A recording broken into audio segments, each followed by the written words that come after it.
Allora un saluto da Fogoler Politico Europa Aquileiensis, siamo al Consiglio Comunale di Udine per la discussione sulle linee programmatiche presentate dal Sindaco nella scorsa riunione. Insomma, una valutazione nostra, in particolare su un intervento che è sembrato legittimo da un lato, però nello stesso tempo fuori luogo.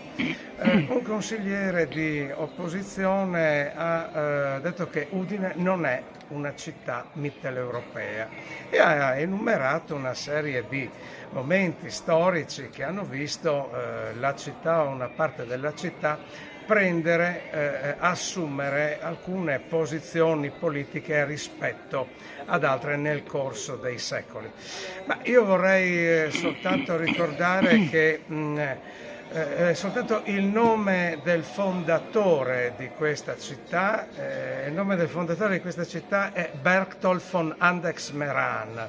Non mi sembra un nome italiano, non mi sembra un nome magno-greco, non mi sembra un nome meridionale, ma un nome mitteleuropeo.